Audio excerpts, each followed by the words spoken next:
مسیح کے زندہ اور جلالی نام میں سب کو سلام۔ خدا کا شکر کرتے ہیں، باپ جی کی تعریف کرتے ہیں ہر ایک رحمت کے لیے، بڑے فضل کے لیے کہ خدا نے ہمیں زندوں کی زمین پہ زندہ رکھا، کیونکہ خداوندی ہماری چٹان، ہمارا قلعہ اور ہمارا چھڑانے والا، ہمارا خدا ہماری چٹان جس پر ہم بھروسہ رکھتے ہیں، ہماری سپر اور ہماری نجات کا سنگ، ہمارا اونچا برج ہمارا خداوند خدا ہے۔ ہم اپنے باپ کا شکر کرتے ہیں۔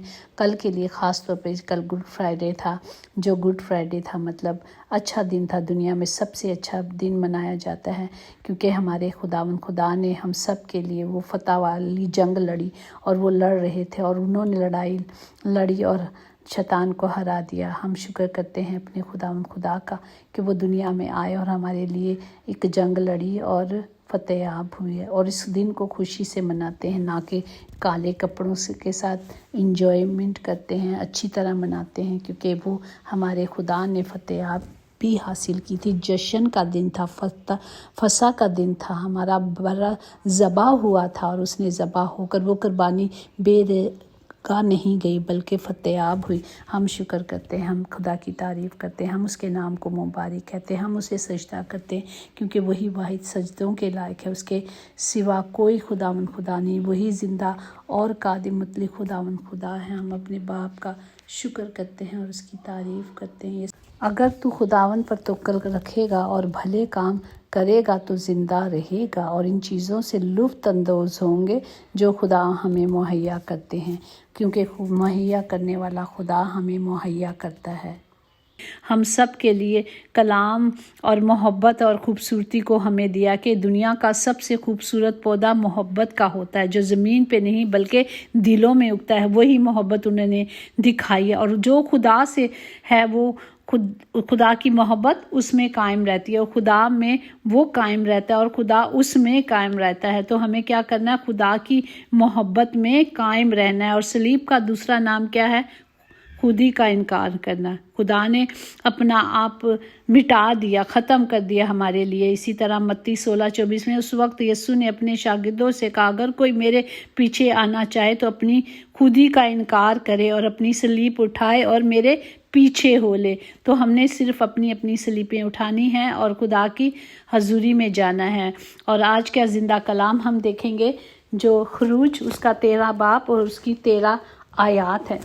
کلام مقدس میں یوں محکوم ہے، اور گدھے کے پہلے بچے کے فدیے میں برا دینا، اور اگر تو اس کا فدیہ نہ دے تو اس کی گردن توڑ ڈالنا، اور تیرے بیٹوں میں جتنے پلوٹے ہوں ان سب کا فدیہ تجھ کو دینا ہوگا۔ پاک کلام پڑھے جانے پر خدا کی برکت ہو، خدا کا شکر ہو۔ ہم دیکھتے ہیں کہ گدھے کی گردن توڑ دینا مطلب اسے مار دینا، اور یہ خدا نے کلام کب دیا؟ یہ خدا نے کلام موسیٰ کو دیا، جو خروج 34 اور کی ورس ہے، اس کی 4، 6، 7 میں یوں محکوم ہے، اور موسیٰ نے پہلی لوہوں کی مانند پتھر کی 2 لوہیں تراشی، اور صبح سویرے اٹھ کر پتھر کی دونوں لوہوں ہاتھ میں لیے ہوئے خداوند کے حکم کے مطابق کوہ سینا پر چڑھ گیا، اور خدا اس کے آگے سے یہ پکارتا ہوا گزرا، خداوند خدا وہی خدائے رحیم اور مہربان، اور خیر کرنے میں دھیما اور شفقت میں غنی ہے اور وفادار ہے۔ وہ ہزاروں پر فضل کرتا ہے اور گناہوں کی خطاؤں کا بخشنے والا خدا، وہ مجرم کو ہرگز بری نہیں کرے گا، بلکہ باپ دادا کے گناہوں کی سزا ان کے بیٹوں اور پوتوں کو 3 اور 4 پشت تک دیتا ہے۔ خدا نے کہا ہے، کیونکہ وہ کہتا ہے وہ غنی ہے، پر وہ گناہوں کی سزا ضرور دیتا ہے۔ تو خداوند نے یہ کلام اس لیے کیا کہ گدھی کا بچہ جو تھا اسے بچانے کے لیے برے کی قربانی دینی پڑے گی، اگر نہیں دی تو اسے توڑ دینا، کیونکہ موسیٰ کی شریعت کے مطابق مختلف چیزیں پاک یا ناپاک ہو سکتی ہیں۔ بعض قسم کی بیماریوں میں مبتلا ہونے سے، یا لاش کو چھونے سے، یا بعض چیزیں مثلاً سور کو چھونے سے، کسی قسم کی مچھلیاں کھانے سے انسان ناپاک ہو جاتا ہے، لیکن شریعت میں لوگوں کو بتایا گیا تھا کہ جن باتوں سے انہیں احتیاط کرنا ہے، انہیں اپنے آپ کو پاک کرنا ہے۔ اسی طرح اگر ہم ابار 11:18 میں بھی دیکھ سکتے ہیں کہ شریعت کیا بتاتی ہے، اگر کوئی شخص ناپاک ہو تو وہ دوبارہ کس طرح پاک ہو سکتا ہے؟ وہ کچھ دن انتظار کرے، پھر غسل کرے، جو بھی رسمات ہوں گی وہاں بتائی گئی ہے کہ کس طرح ہمیں کرنا ہے، لیکن جو ہمیں اس وقت بتایا جا رہا ہے کہ وہ گدھی کا بچہ جو تھا ناپاک تھا۔ گدھی کا پہلا بچہ گدھی واحد ناپاک چھپایا ہے جسے فدیہ دے کر بچانا پڑتا ہے۔ پاک جانوروں میں بھیڑ، بکریاں، گائیں اور بیل کے بچوں کی قربانی کرنا ہوتا تھا، اور گدھی ایک اہم جانور تھا، اسے بھی کام کے لیے استعمال کیا جاتا تھا، تجارت کے لیے کیا جاتا تھا، اور ہم دیکھتے ہیں کہ ہمارے خداوند یسوع مسیح نے بھی گدھی پہ چڑھ کر اسے پاک کر دیا۔ پریز دی لارڈ، اس کی ویلیو بنا دی۔ جس طرح خداوند نے ہمیں خرید کر ہمارے لیے خون بہا کر ہمیں خریدا ہے تو ہماری قیمت بڑھا دی۔ پریز دی لارڈ۔ اگر ہم پہلے زمانے میں دیکھیں تو کس طرح ابار کا باپ ہے، اس میں کس طرح کفارہ دیا جاتا تھا۔ ابار 16 باپ، اس کی 21-22 میں آپ کے لیے پڑھوں گی۔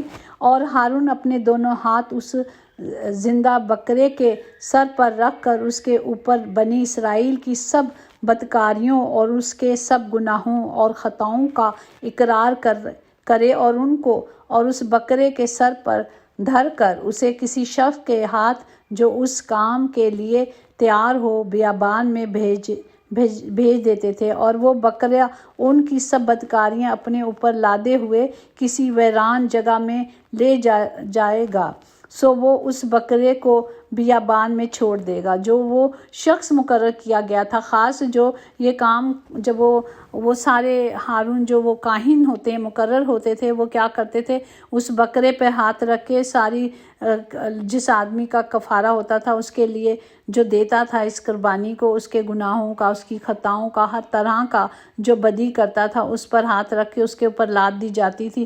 جیسے گدھے پہ سامان لاد دو تو اسے بھیج دیا جاتا تھا، اسی طرح اس جانور کو، بکرے کو لاد دیا جاتا تھا اور وہ بیابان میں چھوڑ دیا جاتا تھا، اور وہ اسی طرح چلتا رہتا تھا۔ اسی طرح اگر ہم گنتی میں دیکھ لیں، اور اس کے 29 چیپٹر میں اس کی 8 اور 11 آیات میں ہے کہ بلکہ سوگتی قربانی کے طور پر ایک بچڑا، ایک مینڈا اور 7 یکساں نر برے خداوند کے حضور چڑھانا، تاکہ یہ راحت انگیز خوشبودار ٹھہرے، یہ سب کے سب بے عیب ہوں، اور خطا کی قربانی کے لیے ایک بکرا ہو، اور یہ بھی اس خطا کی قربانی کے علاوہ جو کفارے کے لیے ہے، اور دائمی سوگتی قربانی اور اس کی نظر کی قربانیاں اور تپاؤں کے علاوہ چڑھائی جائے۔ تو یہ سب کچھ پہلے زمانے میں یہ قربانیاں تھیں، اور ان کے لیے بے عیب برا دیکھا جاتا تھا کہ وہ بالکل ٹھیک ہو، اس میں کوئی گناہ نہ، اس جانور نے بھی کوئی گناہ نہ کیا ہو، نہ وہ کانا ہو، بالکل تندرست ہو، اچھا ہو، اس لیے اسے اس قربانی کے لیے مقرر کیا جاتا تھا۔ پریز دی لارڈ۔ اسی طرح ہم خروج کے 13 باپ اس کی 2 آیات میں دیکھتے ہیں کہ یہ سلسلہ جاری رہتا تھا۔ اس میں لکھا ہے کہ سب پلوٹوں کو، یعنی جو بنی اسرائیل میں خواہ انسان ہو خواہ حیوان، پلوٹھیوں کے بچے ہوں، ان کو میرے لیے مقدس ٹھہراؤ کیونکہ وہ میرے ہیں۔ پریز دی لارڈ۔ اور یہ قربانیاں نسل در نسل چلتی رہیں۔ اسی طرح خروج کی 13 اور 9-10 میں یوں محکوم ہے، اور یہی تیرے پاس گویا تیرے ہاتھ میں ایک نشان اور تیری دونوں آنکھوں کے سامنے ایک یادگار ٹھہرے، تاکہ خداوند کی شریعت تیری زبان پر ہو، کیونکہ خداوند نے تجھ کو اپنے زور بازو سے ملک مصر سے نکال لایا۔ پس تو اس رسم کو اس وقت موہین میں سال مناتا رہنا۔ یہ کلام ہمیں دکھا رہا ہے کہ ہمیں سالوں سال یہ قربانیاں چلتی رہیں، اور اتنا کچھ ہو گیا کہ خداوند دیکھتے تھے کہ یہ قربانیاں انف نہیں تھیں۔ کہ کلام مقدس میں محکوم ہے کہ خروج میں اور اس کی 20 میں 34 اس کی 20 آیات میں کہ اگر گدھی کے پہلے بچے کا کفارہ برا دے کر ہوگا، اور اگر تو کفارہ دینا نہ چاہے تو اس کی گردن توڑ دینا، مار دینا، پر سب پلوٹے بیٹوں کا کفارہ ضرور دینا، اور کوئی میرے سامنے خالی ہاتھ دکھائی نہ دے۔ مطلب وہ خدا چاہتے تھے کہ ہر کوئی اپنا کفارہ لے کر آئے، ہر کوئی پورے طور پر کامل ہو کر خدا کی حضوری میں آئے۔ ہر سال یہ کفارہ دینے کے لیے خداوند نے حکم دیا تھا۔ خدا نے